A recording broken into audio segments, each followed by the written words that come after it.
اور ہماری جو امید تھی اس سے زیادہ الحمدللہ لوگ آئے.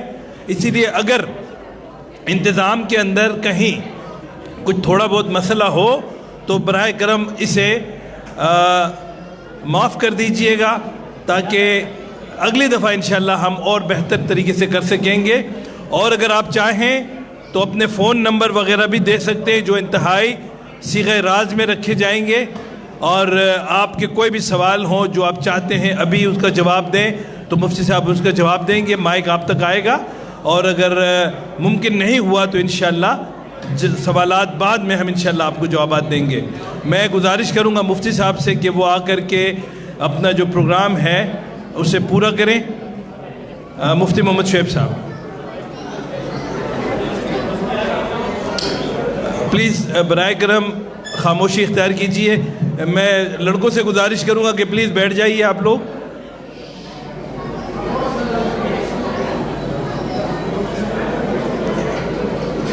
مفتی صاحب کے پروگرام کا بقایا حصہ وہ ابھی یہاں سے شروع کرتے ہیں, اور انشاءاللہ اس کے بعد سوال جواب کی نشست ہوگی.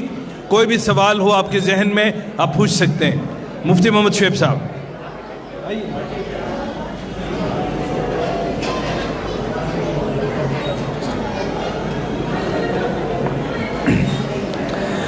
بسم اللہ الرحمن الرحیم.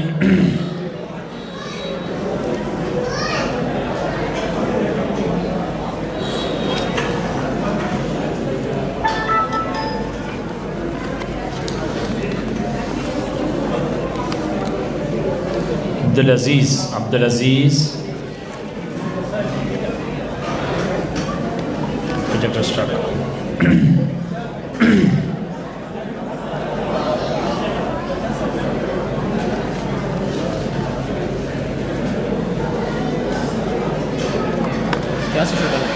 چل رہا ہے نہیں چل رہا؟ یہاں سے کرنا ہے. ہاں یہاں سے چل رہا ہے. بسم اللہ الرحمن الرحیم. ان کو بولو فورم اس پہ ضرور چلائے ہر حال میں. ہوتی سر سے نہیں کیا اور پھر سے بتائیے اس طرح جو لوگ بیٹھے ہیں سامنے اس کا وہ دو مجھے, یہ کافی صحیح. بسم اللہ الرحمن الرحیم. میں جس پوائنٹ کی طرف آپ سے مخاطب تھا کہ شادی کی زندگی میں دوستو ابھی ذرا خاموشی چاہیے, اور برادر طاہا پلیز آگے آئیں. یہاں لیڈیز سیکشن میں ہماری گھر والی ام بدر موجود ہیں اور ام ارمان موجود ہیں. اگر ہماری کسی بہن کو کوئی چیز پوچھنی ہو یا سوال کرنے ہوں تو وہ ام ارمان کی طرف ریفر کر دیں. میری جو گھر والی ہے ام بدر, ان کو بھی بتا سکتے ہیں. اور اس کے علاوہ میں نے پرچے دیے ہوئے ہیں, وہ پیپر بھی شاید آپ کی طرف ذرا پوچھیے. وہ جو پیپر ہے وہ تقسیم ہوئے ہیں, وہ ذرا پوچھ لیں.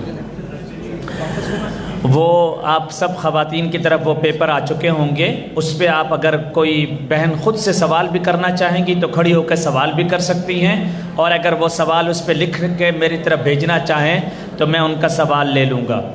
اور دوسری بات کہ ذرا بالکل خاموشی چاہیے, مکمل خاموشی. دوستو آپ کی خاموشی چاہیے. چائے بھی پیجیے لیکن خاموشی کے ساتھ. T is not fantastic. Okay please. So I need your attention. یہ جو آپ کے سامنے ایک پیپر ہم نے تقسیم کیا ہے, اس میں آپ کا فیڈ بیک مجھے چاہیے ہوگا, کیونکہ یہ پہلا اسٹیپ لیا گیا ہے. یہ 3-4 سال سے اس کا پلان بن رہا تھا, لیکن آپ کو پتہ ہے کہ کرونا نے ہمارے 3 سال ضائع کر دیے, ہم کچھ کر نہیں سکے. اب کرونا کی پابندیاں ہٹی ہیں اور کچھ تھوڑا سا آزادی سے کام کرنا شروع کیا ہے. اب ہم یہ چاہتے ہیں کہ اس مشن میں آپ سارے میرے بھائی اور آپ میری ساری بہنیں اس کا حصہ بنیں, اور میں نے اور آپ نے ہمارا یہ پیغام اگلے اپنے اور دوستوں تک پہنچانا ہے. ہم نے اس سلسلے کو بڑا کرنا ہے, اس پورے سلسلے کو لارج اسکرین پہ لے جانا ہے. میں نے اور آپ نے اپنی پوری کمیونٹی کی حفاظت کرنی ہے. میں اگر اس مسجد کا امام ہوں جو کہ biggest and largest mosque of Hong Kong, so as a امام میری رسپانسبلٹی ہے کہ ہانگ کانگ میں اگر کسی آخری کونے پر بھی، اگر یہاں شہر میں، سٹی میں، یا بالکل کسی اور ایریے کے اندر بھی کوئی ایک مسلمان میرا بھائی یا کوئی ایک مسلمان میری بہن تکلیف میں ہے اور مجھے پتہ ہو اور میں اس کے درد کو نہ سمجھوں، اس کے آنسوؤں کو نہ پوچھوں، تو شاید میں گناہ گار ہوں گا۔ مجھے وہ لفظ بڑے عجیب و غریب معلوم ہوتے ہیں، وہ آپ نے بہنوں نے بھائیوں نے سنا ہوگا۔ حضرت عمر امیر المؤمنین فی الحدیث تھے، ان کا ایک جملہ بڑا مشہور ہے، لو مات الکلب جوعا علی شاطئ الفرات لسئلت عنی یوم القیامہ۔ حضرت عمر پرائم منسٹر تھے، چیف ایگزیکٹو تھے، پوری ریاست 22 لاکھ مربع زمین کے حکمران تھے۔ ان کا یہ جملہ بڑا سنہری حروف کے ساتھ لکھا جاتا ہے کہ اگر کوئی کتا بھوک کی وجہ سے مر جائے گا تو اے عمر تجھ سے کل قیامت والے دن پوچھا جائے گا کہ یہ کتا بھوک سے کیوں مرا تھا۔ یاد رکھیے کہ اگر میری اس کمیونٹی میں کوئی ایک ساتھی بھی پریشان ہے تو ایز اے امام یہ ڈر اور خوف رہتا ہے کہ یہ ہم سے پوچھا نہ جائے، اس لیے میری اکیلے میرے ساتھ یا ایک یا دو یا تین امام اکیلے کچھ نہیں کر سکتے جب تک کہ آپ سب کا میرے ساتھ تعاون شامل نہیں ہوگا۔ آپ اس مشن کا حصہ بنیں، اس یوتھ کو، ان فیملیز کو ان مشکلات سے نکالیں اور ایک پیسفل اور محبت، امن، احترام، عقیدت کی زندگی کی طرف بڑھیں۔ میں چند پوائنٹ جو آپ کی طرف ذکر کر کے پھر کویسچن اینڈ آنسر کی طرف آنا چاہتا ہوں۔ ایک بہت بڑا اہم پوائنٹ یہ بھی ہے کہ پرائیویسی از امپورٹنٹ۔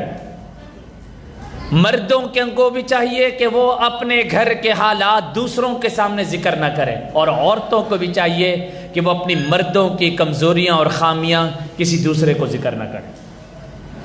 آپ ہن لباس لکم، کہ وہ عورتیں آپ کا لباس ہیں اور آپ مرد ان کا لباس ہیں۔ یہ بعض دفعہ ہمارے ہاں، میں ایک سائڈ ہو کے بات نہیں کر رہا ہوں، ہمارے ہاں خواتین میں بھی یہ ہوتا ہے، اگر مرد کی کوئی کمزوری ہے، اگر مرد کی کوئی کمپلین ہے، وہ اپنی بہن کو بتا دی جاتی ہے، وہاں سے بات لیک ہوتی ہے، وہ خاندان میں پھیلتی ہے، خاندان سے آگے برادری میں جاتی ہے، برادری سے آگے وہ چوکوں اور چوراہوں پہ اس کی بات چلنا شروع ہو جاتی ہے، اور وہ لیک ہوتی ہے گھر سے، اور پھر وہ شوہر، وہ شخص باہر معاشرے میں اپنا منہ دکھانے کے قابل نہیں رہتا۔ نبی اکرم صلی اللہ علیہ وسلم نے ایسے لوگوں پر جو جاسوسی کرتے ہیں، ایسے لوگوں پہ جو عورتوں کی اور گھروں کی باتوں میں ٹوہ ڈالتے ہیں، اس پہ لعنت بھیجی۔ کبھی بھی اپنے گھر کی بات، کوئی بیوی ہے، کوئی شوہر ہے، وہ شوہر اپنے کسی دوست کو اپنی بیوی کی کمپلین نہ بتائے کہ میری بیوی میں یہ کمزوری ہے، یا میری بیوی میری بات نہیں مانتی، یا میری بیوی میرا نہیں سنتی، یا میری بیوی میرے بارے میں اس طرح کی باتیں کرتی، یا اس کا یہ معاملہ ہے یا اس کا معاملہ ہے۔ نو ون از پرفیکٹ، کوئی پرفیکٹ نہیں ہے اس دنیا، کوئی اینجلز نہیں ہے، کوئی فرشتہ نہیں ہے، ہر ایک میں کچھ نہ کچھ کمزوری ہے۔ اس لیے ان باتوں کی پرائیویسی رکھنا بہت ضروری ہے، اور یہ نبی اکرم صلی اللہ علیہ وسلم کی طرف سے سخت ہدایت آئی تھی۔ دوسری، نبی اکرم صلی اللہ علیہ وسلم نے ایک پوائنٹ جو میں نے یہاں مینشن کیا ہے کہ نبی اکرم صلی اللہ علیہ وسلم نے فیملی کی زندگی میں ایک دوسرے کے ساتھ کلوز ہو کر رشتہ قائم کرنے کا حکم دیا ہے، دور ہو کر نہیں بلکہ قریب ہو کر۔ مرد کو چاہیے کہ وہ اپنی شیئر کرے اپنی باتیں اپنی بیوی سے، اور بیوی کو چاہیے کہ وہ اپنی باتیں شیئر کرے اپنے مرد سے۔ اگر آپ کے درمیان اعتماد کا اور اتحاد کا اور ٹرسٹ کا رشتہ قائم نہیں ہوگا، آپ گھر کی زندگی کو سنبھال نہیں سکتے۔ اور یہ یاد رکھیے کہ گھر کے اندر رہنے والے بچے کاپی کرتے ہیں، وہ دیکھتے ہیں کہ امی اپنے ابو سے، میرے ابو سے کچھ بات چھپا رہی ہے، یہی چیز وہ ہم اپنی اولادوں کو دے رہے ہیں، کل وہ بڑے ہو کر بھی اپنے گھر کے خائن بنیں گے۔ اور خیانت کرنے والا، گھر کی زندگی کا خیانت کرنے والا، اس کے بارے میں آپ جانتے ہیں کہ کتنا بڑا گناہ ہے۔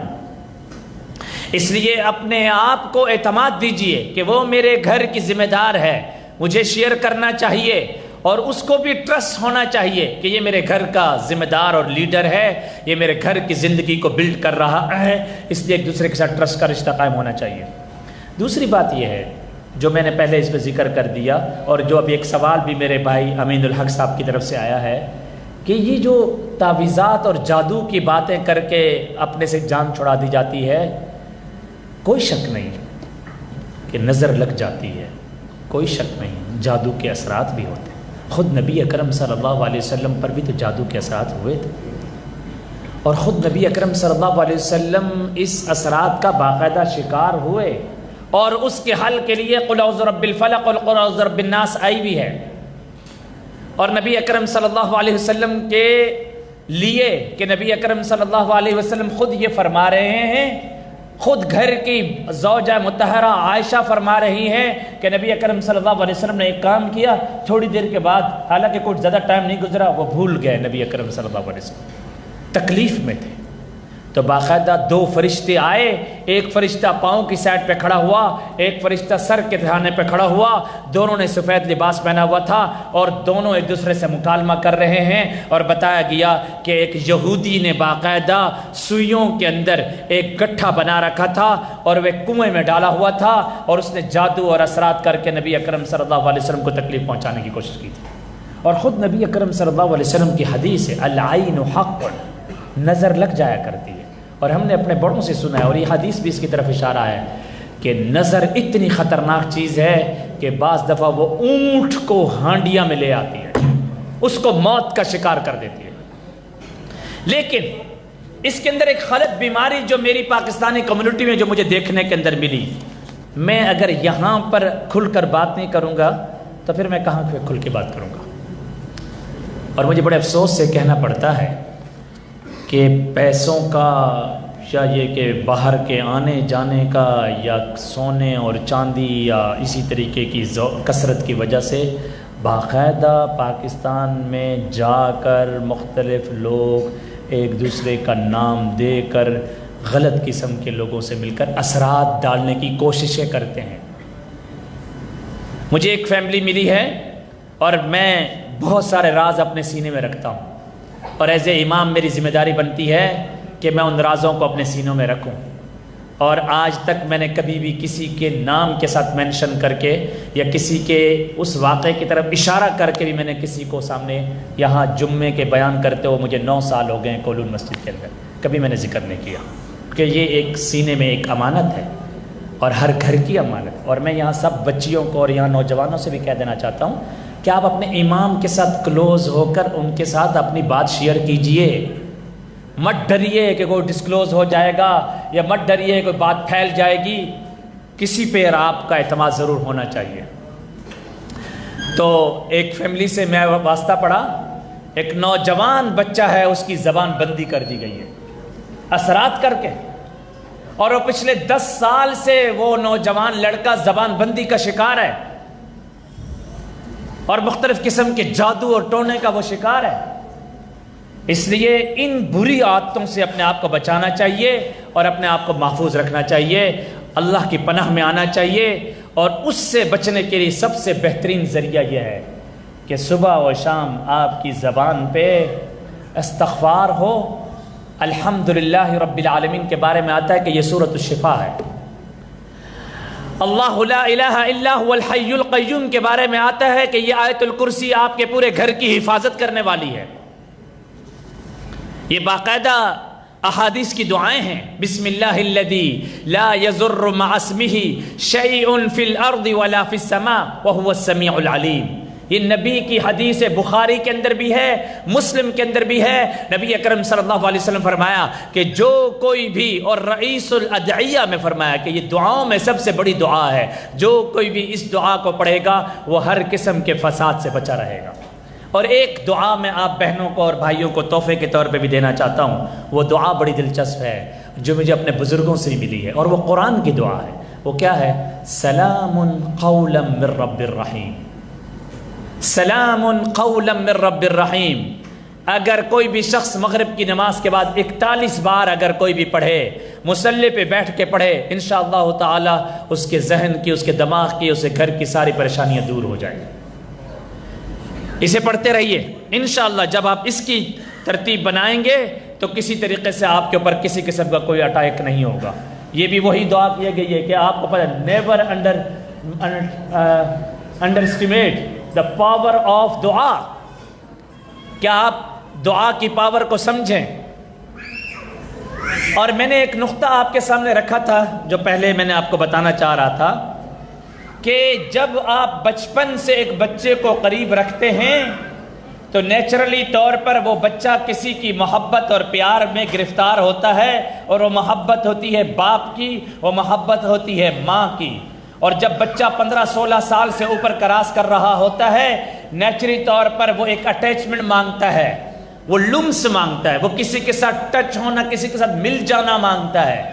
اب اس وقت میں نے اپنے بچے کی حفاظت کرنی ہے کہ اس کو ایک سوٹیبل، ایک بہترین، ایک شاندار، ایک زبردست، ہمبل، کائنڈ آدمی اس کے رشتے کے لیے انتخاب کر کے میں نے اس کو دینا ہے، اور اس کے ساتھ وہ اپنی زندگی گزارے گا آخری وقت اور آخری سانس تک۔ اور یہ انسان کی نیچر میں، پتہ ہے آپ کو، انسان کی نیچر یہ چاہتی ہے کہ وہ کسی کے ساتھ ملے، وہ کسی کے ساتھ بیٹھے۔ اللہ تعالیٰ نے بھی اس نیچر کا خیال رکھا ہے۔ کیا کیا؟ اللہ رب العزت نے فرمایا کہ تم میرے سے محبت کرو، اگر تمہیں بہت میرے سے محبت ہے اور تم محبت میں چاہتے ہو کہ تم مجھ سے ملنا چاہتے ہو، مجھے دیکھنا چاہتے ہو، میرا لمس حاصل کرنا چاہتے ہو، تو آ جاؤ، میں نے خانہ کعبہ کی دیواریں تمہارے لیے رکھی ہیں، آ جاؤ، حجر اسود میں نے تمہارے لیے رکھا ہے، آ جاؤ اس کے ساتھ چمٹ جاؤ، آ جاؤ خانہ کعبہ کے غلاف کے ساتھ چمٹ جاؤ۔ اللہ تعالیٰ نے ایک انسان کے اس نیچر کا خیال رکھنے کے لیے بھی اللہ کا گھر دے دیا، ورنہ اللہ تعالیٰ اس بات پر بھی تو قادر تھے کہ گھر نہ ہوتا خانہ کعبہ ہوتا ہی نہ۔ ویسے بھی تو ہم نے اندیکھا، ہم نے اللہ کو مانا ہے نا، ویسے بھی تو ہم نے اندیکھا اللہ تعالیٰ پر ایمان لائے ہیں۔ اللہ نے خانہ کعبہ کی دیوار ہی مجھے اور آپ کو اس لیے دی ہے کہ اللہ کی محبت میں اتنے آگے ہو جاؤ کہ تم اللہ سے اگر ملنا چاہتے ہو، اللہ کے قریب ہونا چاہتے ہو، تو خانہ کعبہ سے آ کر ملو۔ اور ادھر ایک بشارت بھی سنیے، بڑی دلچسپ حدیث ہے، بڑا مزہ آئے گا آپ کو یہ حدیث سن کے، ہر حدیث خوبصورت ہے۔ نبی اکرم صلی اللہ علیہ وسلم نے ایک دن عجیب بات ارشاد فرمائی، ایسے بیٹھے ہوئے تھے نبی اکرم صلی اللہ علیہ وسلم، نبی اکرم صلی اللہ علیہ وسلم نے ایک وشنگ کی، ایک ڈیزائر کیا، ایک خوشی کی، ایک بات کی، امید کی، تمنا کی۔ کیا کی؟ نبی اکرم صلی اللہ علیہ وسلم فرمایا ہے، میں چاہتا ہوں کہ میں اپنے بھائیوں سے ملوں۔ ذرا سنیے، بڑی دلچسپ حدیث ہے۔ تو صحابہ اکرام سرپرائز، وہ حیران ہوئے کہ نبی اکرم صلی اللہ علیہ وسلم یہ کیا فرما رہے ہیں کہ میں بھائیوں سے ملوں۔ تو صحابہ اکرام نے عرض کیا، یا رسول اللہ، ہم بھائی ہیں نا آپ کے، ہم ہیں نا آپ کے بھائی۔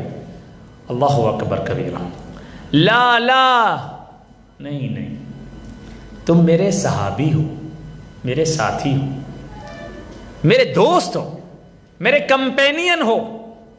وَإِخْوَانِنَا الَّذِينَ، میرے بھائی وہ ہیں جو تمہارے بعد آئیں گے اور انہوں نے مجھے دیکھا نہیں ہوگا اور مجھ پہ ایمان لائے ہوں گے۔ اس سے مراد ہانگ کانگ کا مسلمان بھائی ہے، پاکستان، انڈیا اور یورپ کا رہنے والا وہ ایک مسلمان بھائی ہے جس نے اللہ کو تو نہیں دیکھا تھا، رسول اللہ صلی اللہ علیہ وسلم کو تو ہم نے نہیں دیکھا، لیکن ہم اس پہ ایمان لائے۔ اس لیے دعاؤں کی طاقت کی طرف رہے۔ اس میرج کے پورے پروسیس میں جو چیز مجھے سمجھ میں آئی ہے، آپ اس کا خلاصہ سمجھیں۔ بہت ساری چیزیں ہیں، اور اب میں اس کے بعد ایک خطرناک ٹاپک پہ جا کر اپنی بات کو ختم کروں گا، اور وہ ٹاپک ہمارے لیے بہت سینسیٹیو ہے، اس سے ہم نے بچنا ہے۔ بس آج کے سبق میں آپ سمجھیے ABC۔ میں سوچ رہا تھا کہ اس کا خلاصہ کیا نکالوں، تو ایسے میں نے خلاصہ نکالا، ایسے ہوائی خلاصہ نکالا عبدالوطن بھائی۔ ABC فار میرج، اپریسیشن، ایک دوسرے کو اپریشیٹ کیجیے، عزت دیجیے، احترام دیجیے۔ ہر ٹائم تانوں کی زبانوں سے کچھ نہیں بنتا، زبان میں ہر وقت اپنی زبانوں سے غلط الفاظ بولنے سے کچھ نہیں ملتا۔ نبی اکرم صلی اللہ علیہ وسلم فرمایا، جو مجھے اس زبان کی گارنٹی دے دے، میں محمد رسول اللہ جنت کی گارنٹی دیتا ہوں۔ اور جب نبی جنت کی گارنٹی دے رہے ہیں تو گھر کی گارنٹی نہیں ملے گی دوست۔ جب گارنٹی مجھے جنت کی مل رہی ہے تو گھر کی گارنٹی۔ اور میں آپ کو بتا دوں، lot of the problem created by tongue. You know the many of our non Muslim when they visit the mosque, when they ask me why you keep quiet in during the prayer, آپ خاموش کیوں ہوتے ہیں نماز کے دوران؟ Do you know what is my response? میں ان کو اکثر جواب دیتا ہوں کہ نماز میں ہم خاموش ہوتے ہیں. This is order of our God. اللہ کا یہ آرڈر ہے. Why? Allah subhanahu wa ta'ala given me the practice that you must control your tongue, because the lot of the problem created by tongue, and you always take care of your wording, take care of your statement, because اللہ نے فرمایا کہ یہ نماز کے ذریعے میں نے تمہیں ایک پریکٹس دے دی ہے. جس طرح تم نماز میں اپنے زبان کو کنٹرول کر رہے ہو, نماز سے باہر بھی اپنی زبانوں کو کنٹرول کرنا سیکھو. You have to control your tongue like you are controlling your tongue during the prayer time.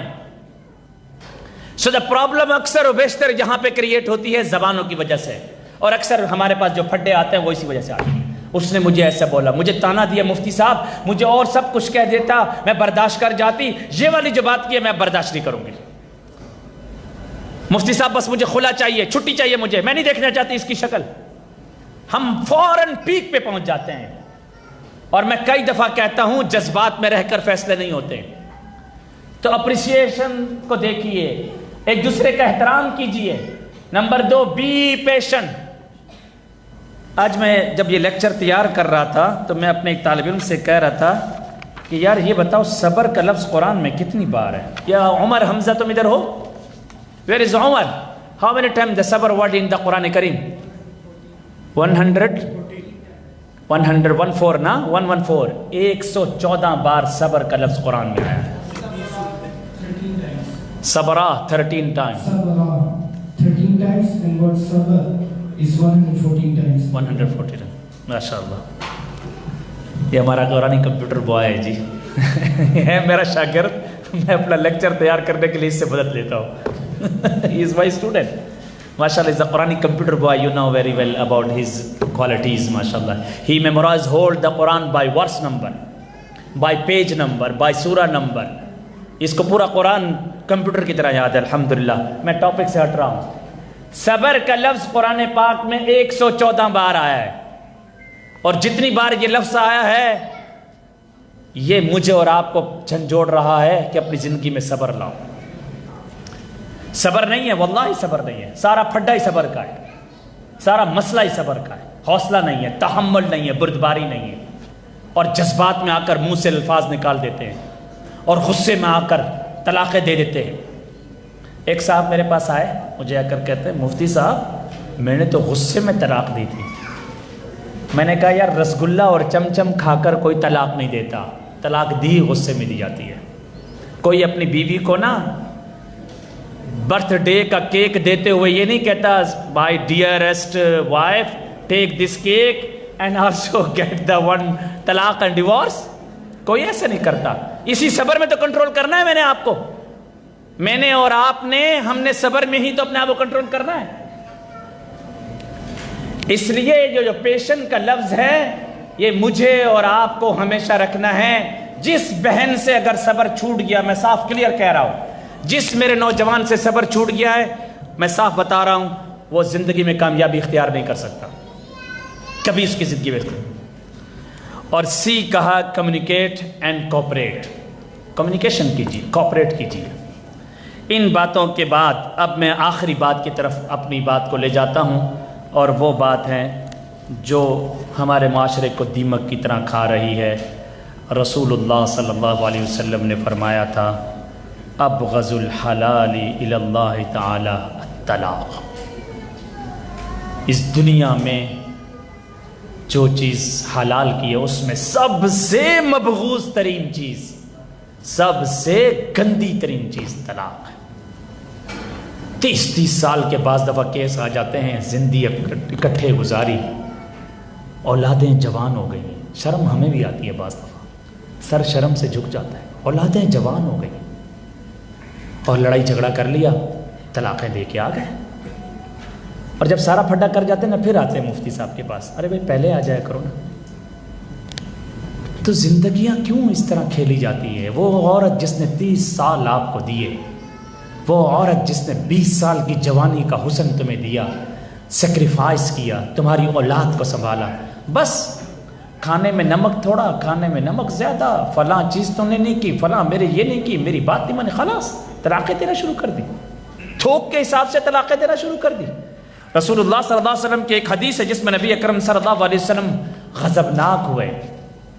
عن محمود ابن لبید قال رسول اللہ قال اخبر رسول اللہ صلی اللہ علیہ وسلم، نبی اکرم صلی اللہ علیہ وسلم کو خبر دی گئی، عن رجل طلق امرأته 3 تطلیقات، جس نے اپنی بیوی کو 3 طلاقیں دی ہوئی تھی اور طلاقیں دی ہوئی تھی۔ فقام غضبان، نبی غصے میں کھڑے ہو گئے۔ اور آپ کہہ سکتے ہیں، میں کہہ سکتا ہوں، دنیا میں سب سے زیادہ حوصلہ، تحمل اور بردباری اگر اس دنیا میں ہو سکتی ہے تو وہ رسول رحمت صلی اللہ علیہ وسلم کو ہو سکتی ہے۔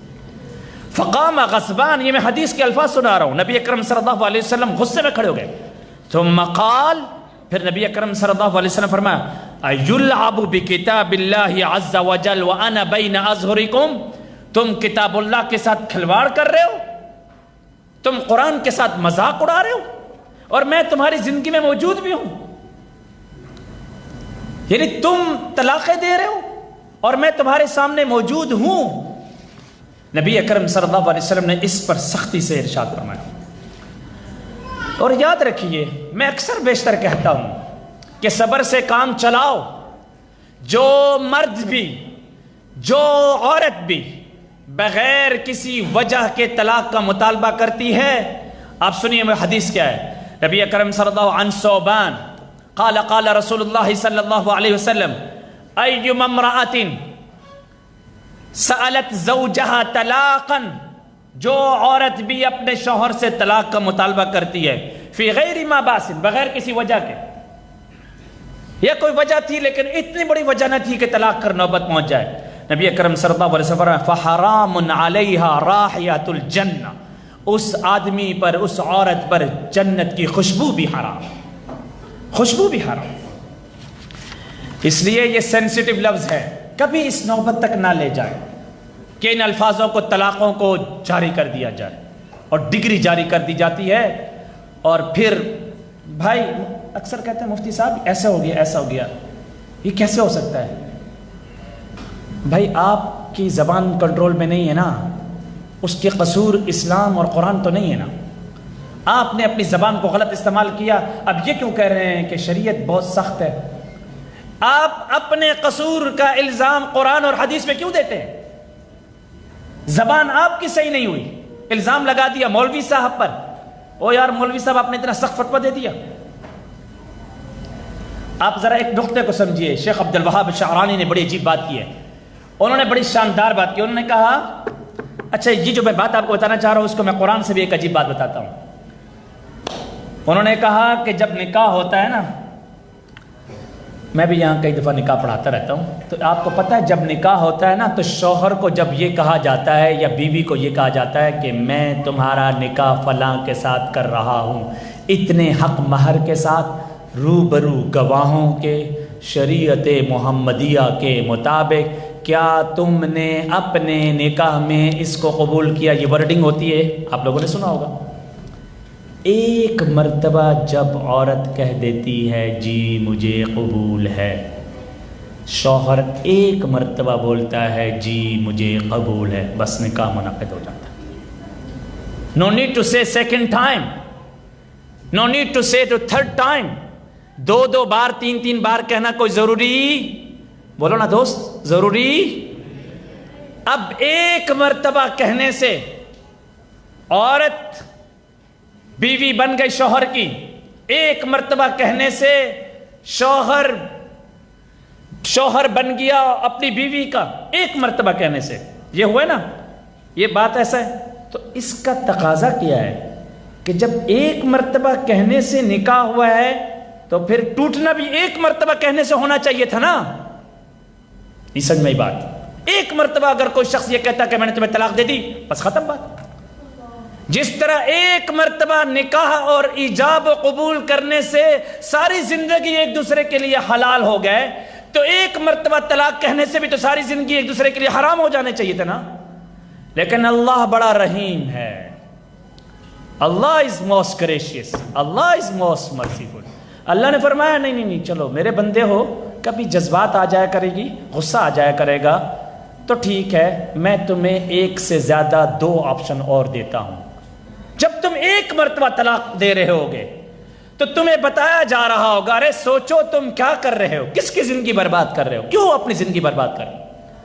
یہ پھر غصے میں آتا ہے، پھر موقع پہ کھڑا ہو جاتا ہے، پھر یہ طلاق کی ڈگری جاری کر دیتا ہے، اللہ پھر اس کو چانس دے رہے ہیں۔ ارے بھائی تو کر کیا رہا، سوچ تو صحیح، تو کیوں کسی کے ساتھ کھلواڑ کر رہا ہے، کیوں کسی کی زندگی برباد کر رہا ہے۔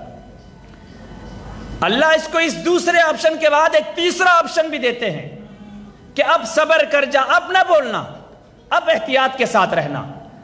لیکن جب یہ تیسری مرتبہ بھی طلاق کا الفاظ ادا کر دیتا ہے، اللہ فرما رہے ہیں تو اگر سیریس ہے تو میں تیرے سے زیادہ سیریس ہوں۔ ٹھیک ہے، تو نے اگر فیصلہ ہی کر لیا ہے، تم نے اگر فیصلہ ہی کر لیا ہے جدا ہونے کا، تو ٹھیک ہے، جدا ہو جاؤ۔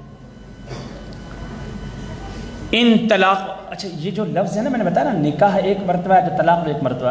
آج جب میں اس قرآنی کمپیوٹر بچے سے کہہ رہا تھا، میں نے کہا ذرا دیکھو نکاح کا لفظ قرآن میں کتنی بار ہے، عجیب نقطہ سمجھیں، نکاح کا لفظ قرآن میں کتنی بار ہے اور طلاق کا لفظ کتنی بار ہے۔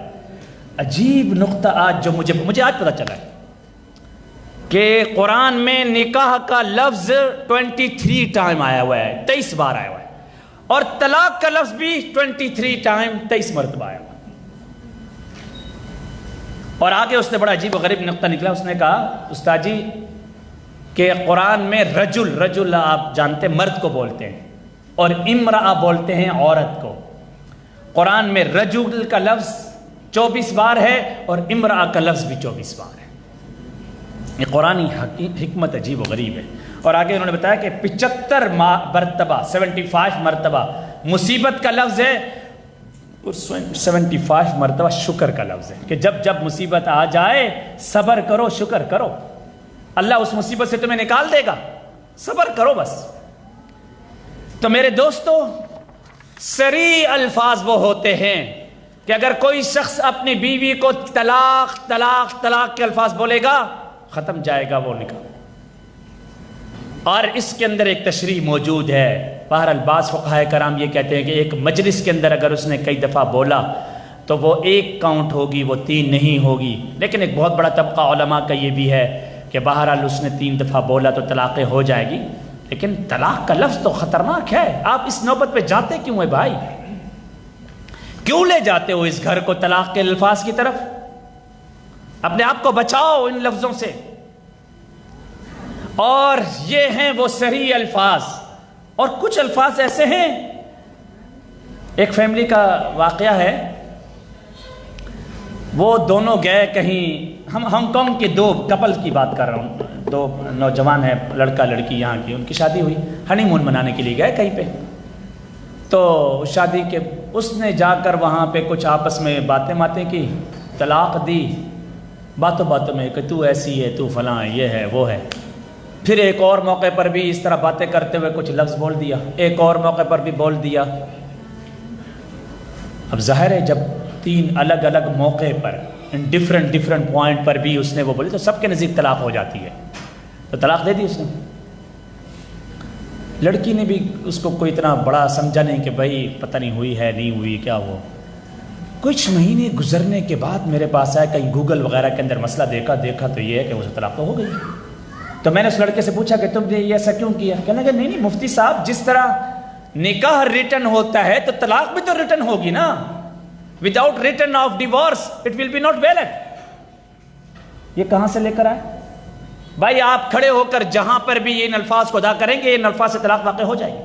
اور میں آپ کو ایک بات بتاؤں، اگر کوئی شخص، یہ مسئلے سمجھنا ضروری ہے بڑے خطرناک، کوئی خوشی سے میں ان مسئلوں کو بیان نہیں کر رہا ہوں، میں سمجھانا چاہ رہا ہوں۔ کوئی شخص اگر ایسے الفاظ ادا کر دیتا ہے جس میں طلاق اور غیر طلاق دونوں کا احتمال ہے، لیکن ادا کرتے وقت اس کی نیت طلاق دینے کی ہے تو طلاق واقع ہو جائے گی۔ مثال کے طور پہ غصے میں کہہ دیتا ہے تو میرے گھر سے نکل جا، یا ایسے کہے اٹھ کھڑی ہو جا، یا یوں کہہ دیتا ہے میرے سامنے سے ہٹ جا، یا میں نے تجھے جدا کر دیا۔ شریعت کہتی ہے اگر ان لفظوں میں نیت طلاق نہیں ہوگی تو طلاق واقع ہو جائے گی۔ یہ اتنے خطرناک الفاظ ہیں۔ اس لیے شریعت پابند بناتی ہے. ہم نے کیا شادی کو ایسا سستا سمجھا ہوا ہے؟ یہ کوئی ایسے ہی ہے. ایک گاڑی کی ڈرائیونگ کرنے کے لیے مجھے ہانگ کانگ کے اندر لائسنس لینا پڑتا ہے, مجھے اپلائی کرنا پڑتا ہے, مجھے گاڑی کی ٹریننگ لینی پڑتی ہے جو میں نے روڈ پہ چلانی ہے. تو میں نے جو زندگی کی 50 سال کی گاڑی چلانی ہے اس کی مجھے کوئی ٹریننگ نہیں ہوگی, اس کو تو مجھے سمجھنا ہوگا. اس لیے شریعت کبھی اس کو پسند نہیں کرتی, کبھی پسند نہیں کرتی, نیور ایور. اور شریعت کی نظر میں یہ مبغوض ترین ہے. لیکن اگر سچویشن ایسی آ جاتی ہے کہ اب آپ کے درمیان جوڑ نہیں ہو سکتا, آپ نے بھرپور کوشش کی, آپ نے قبیلے کو ڈالا, آپ نے والدین کو ڈالا, آپ نے خاندان کے افراد کو ڈالا اور آپ اس نہج پر پہنچ گئے, پھر شریعت آپ کو ایک پراپر وے بتاتی ہے کہ آپ 1 مہینے میں 1 طلاق دیں اور طہارت کے اندر دیں, پاکی کے زمانے میں طلاق دیں. پھر ہو سکتا ہے کہ آپ کے درمیان کچھ ریئلائز ہو جائے, پھر دوسرے مہینے میں پھر آپ دوسری طلاق دیں, پھر تیسرے مہینے میں جا کر 3rd طلاق کو آپ دیں. یہ شریعت کا پروسیس ہے. یہ جو ہم یکدم طلاقوں کے الفاظ منہ سے نکال دیتے ہیں یہ حرام ہے, حرام, ناجائز ہے, گناہ کبیرہ ہے. ان سینسٹیو ورڈنگ کو سمجھیے, ان الفاظ کو سمجھیے. اپنے بچے کو سمجھائیں, بیٹا تو مر جا, کٹ جا, تیرے گھر میں کچھ ہو جائے, تو باہر نکل جا, تو اپنے آپ کو کول ڈاؤن کر دے, لیکن کبھی بھی یہ لفظ ادا نہ کرنا, کبھی بھی یہ لفظ نہ. اپنی بیٹی کو سمجھائیں کہ آپ کا شوہر اگر غصے میں ہے, وہ اگر آپ کے ساتھ گفتگو میں تیز ہوگی, آپ خاموش ہو جائیں, آپ اپنے گھر کو رزق پہ نہ لے جائیں. ان ساری صورتحال کو سمجھنے کی ضرورت ہے. اور میں سمجھتا یہ ہوں کہ اگر میرے یہاں کے بچے, یہاں کے بچیاں ان چیزوں کو سمجھیں گی تو انشاءاللہ تعالی پیسفلی طریقے سے آگے بڑھیں گی, اور انشاءاللہ محبت سے یہ سلسلہ بڑھے گا اور یہ سلسلے ترقی کریں گے. اور نوجوانوں کو وقت ہمارا اتنا زیادہ نہیں تھا, اس لیے ہم آج بہت شارٹ کٹ باتیں آپ کے سامنے کی ہیں. اب میں چند ہی سوال لے کر اپنی بات کو ختم کرتا ہوں. مفتی صاحب جزاک اللہ خیرن. وقت بھی چونکہ زیادہ ہوتا جا رہا ہے, لیکن ہاں جی یہ سوالات کریں گے. میں اپنے طور پر کچھ میری عادت ہے پوائنٹس لکھ رہا تھا, تو آج کے اس پروگرام سے صبر, شکر, محبت, عزت دینا اور عزت لینا, خاتون بھی مرد کو, مرد بھی خاتون کو, پاکیزگی, گھر کی پاکیزگی بہت ضروری ہے, برداشت, گھر والوں کی تعریف بہت ضروری ہے. پھر ساتھ ساتھ مفتی صاحب جس طرح بتا رہے تھے دعاؤں کا اہتمام, 5 وقتہ نمازوں کا اہتمام, اور نبی صلی اللہ علیہ وسلم کی حدیث کا مفہوم بھی ہے کہ گھروں کو قبرستان نہ بناؤ. فرائض اگر مسجد میں ادا ہو گئے تو سنن یا نوافل کے لیے گھر آ کر کے گھر میں وہ ماحول بنایا جائے. گھر والوں کے ساتھ وقت گزارنا, ان کے ساتھ رابطہ ضرور رکھنا. رابطہ یہ کہ ساتھ بیٹھیں گے وہ رابطہ رہے گا. گھر والوں کی باتیں ادھر ادھر نہ کرنا, اپنی زبان اور اپنے جذبات پر کنٹرول. یہ ساری چیزیں ایک اچھے معاشرے کی تشکیل کے لیے بہت ضروری ہے. اور آپ سب سے آج میں اور مفتی صاحب یہ گزارش کریں گے کہ اچھے معاشرے کی تشکیل میں اپنا حصہ ضرور لیجئے. کچھ سوالات آئے ہیں, کچھ اگر آپ چاہیں مائک ہم لے کے آئیں گے آپ کے پاس. کوئی بھی بھائی, کوئی بھی بہن, کوئی بھی ہماری بیٹی, کوئی بھی ہمارا بیٹا سوال کرنا چاہے ہاتھ اٹھائیں, ہم آپ کے پاس آ جائیں گے. اور ایک سوال جو میں چاہ رہا تھا مفتی صاحب سے, مفتی صاحب کہتے ہیں کہ ہماری جو دیسی فیملیز ہیں اس میں اگر فورس میرج بھی ہو جاتی ہیں, شادیاں ہو جاتی ہیں, اب وہ چونکہ رہتے چھوٹے سے گھر میں ہیں, اب وہاں پر ہم پرائیویسی رکھ نہیں سکتے, اور آپس میں ہم کس طرح ایسے چھوٹے چھوٹے ایشوز کو حل کریں, کیونکہ اگر میاں بیوی بات کرتے ہیں تو لامحالہ دوسرے کمرے میں یا ہال میں وہ آوازیں جاتی ہیں. اس بارے میں وہ گائیڈنس چاہتے ہیں. اس میں کوئی شک نہیں, ہانگ کانگ کے گھر بہت چھوٹے گھر ہوتے ہیں اور عام طور پہ پرائیویسی رکھنا بڑا مشکل ہوتا ہے, لیکن جس حد تک آپ سے ہو سکتا ہے آپ اس حد تک پرائیویسی رکھیں. اور گھر کے اندر آپ دیکھیں شریعت کا بہرحال یہ حکم ہے کہ جو شادی شدہ افراد ہیں اور فیملی ہے اس کو مکس نہ کیا جائے. اس کو شریعت بہت زیادہ حوصلہ افزائی نہیں کرتی. ضروری نہیں ہوتا. بعض ہماری دیسی فیملی میں یہ ایک عادت ہے کہ بیٹے کی شادی ہوئی, بیٹی کی شادی ہوئی, اسے ہم فورس کر کے اپنے گھر پہ ہی رکھیں اور اسے کہیں نہیں وہ ہمارے ساتھ رہے, وہ ہمارے ساتھ اٹھے بیٹھے. یہ اس سے دیکھیں جب برتن اکٹھے ہوتے ہیں نا تو کھٹکتے ہیں, تھوڑا برتنوں کو فاصلے سے رکھیں. جب آپ برتنوں کو فاصلے سے رکھیں گے تو وہ کھٹکیں گے بھی نہیں. اس لیے جتنے حد تک آپ کا ممکن ہو آپ کیجئے, اور جب اللہ آپ کو وسعت دے دے آپ الگ سے گھروں میں رہیں.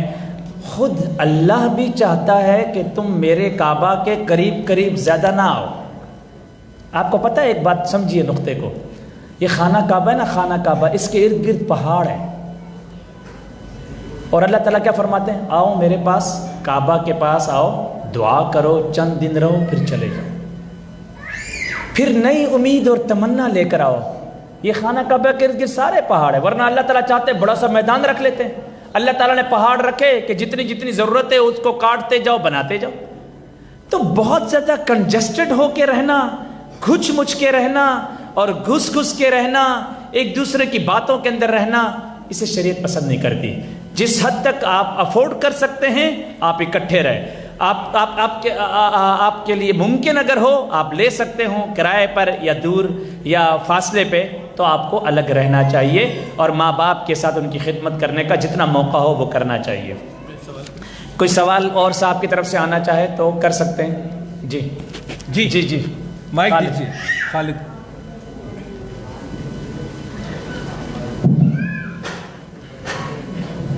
جی خالد آپ کا سوال.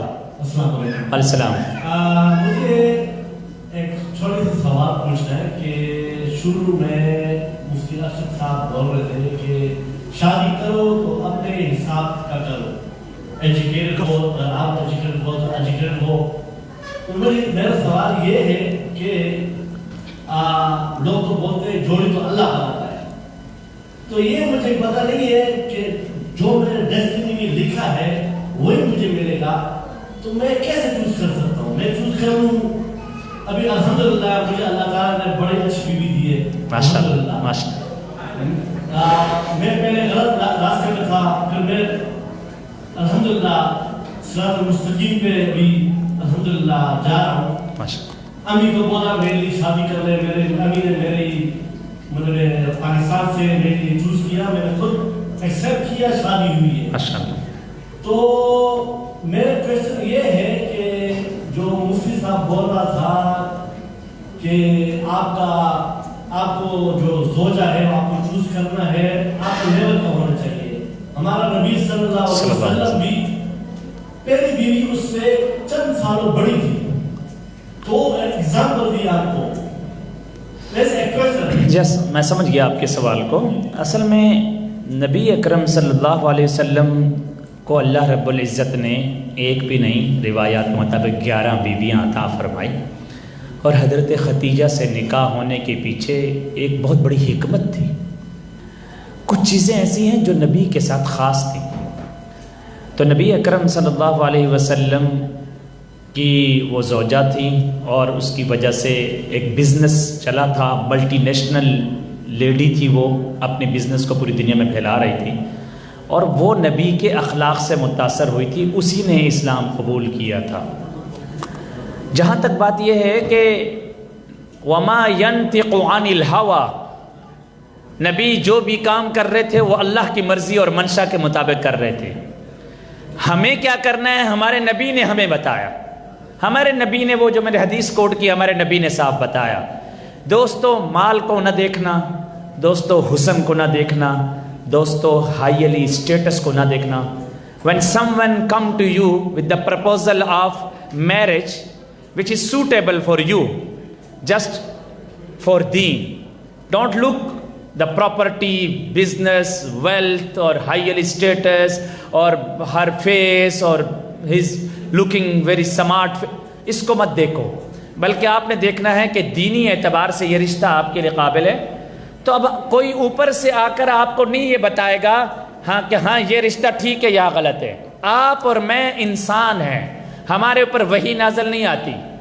ہم نے دیکھنا ہے ظاہری اعتبار سے یہ رشتہ ٹھیک ہے, بس اللہ پہ چھوڑ دو.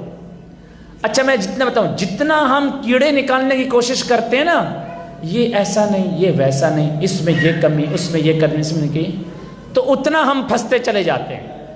ہم نے ظاہری اعتبار سے دیکھنا ہے اور خاندانی اعتبار سے دیکھنا ہے کہ یار اس کے اخلاق اچھے ہیں یا نہیں، میرا ہونے والا ہسبینڈ کے اخلاق اچھے، بد زبان تو نہیں، میری ہونے والی بیوی بد زبان تو نہیں، اس کے اخلاق ٹھیک ہے۔ فَإِذَا عَزَمْتَ، حدیث سنو، اِذَا خَطَبَ إِلَيْكُم مَّن تَرْضَوْنَ دِينَهُ وَخُلُقَهُ، دو چیزیں بتائی، جب تمہارے پاس رشتہ آ جائے دین کا، وَخُلُقَهُ، اخلاق کا۔ ارے اس حسن کو کیا کرنا ہے جو حسن چند عرصے کے بعد آپ کو بوڑھا بنا دے اور آپ کو تانوں کی زبان کے اندر ایسے مبتلا کر دے جو آپ کو جوانی کے اندر ہی بڑھاپے کی طرف لے جائے، آپ اس کو کیا کرو گے؟ اس لیے یہ دو چیزیں، حسن، اخلاق اور دین، تو آپ رشتہ کر دو۔ باقی اس چیز کو نہ دیکھو کہ یہ میرے ہائیلی اسٹیٹس کے مطابق ہے یا نہیں ہے۔ اگر آپ کو ان دو چیزوں کے اندر اچھائی نظر آ رہی ہے تو آپ رشتہ کر ڈالیے۔ اینی ادر کوشچن دوست؟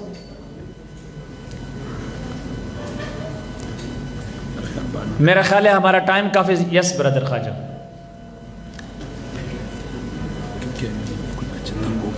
جی بس کرتے۔ السلام علیکم ورحمۃ اللہ۔ Actually, the misunderstanding is in our society is Islam has made nikah and talaq as easy as possible. The thing is how we take most serious about the nikah and the talaq. That is the problem here. In other religion, you see, this is my understanding is not from my reading. This is from the non-Muslims where we are living in India. They understand about Islam's nikah and talaq is most easy and most pleasant. So they don't have that choice. But we have, Allah has given the choices. Nikah, only two witnesses. Yeah. Then the consent of the wife, the girl and the boy. So the nikah can be done. But in other religion it cannot. They have the lot of rituals. The other thing is the talaq. That is also very difficult in other religion. But Islam has given that. Make it easy. If you want, if peacefully you want to divorce, you can go there. But it doesn't mean the problem arises when we made a nikah, we make it not serious. Before that, we have to think about that. We have to give a counseling before Yes. the nikah. They must make it as a serious. And That is good other point. side Yes. is also the talaq.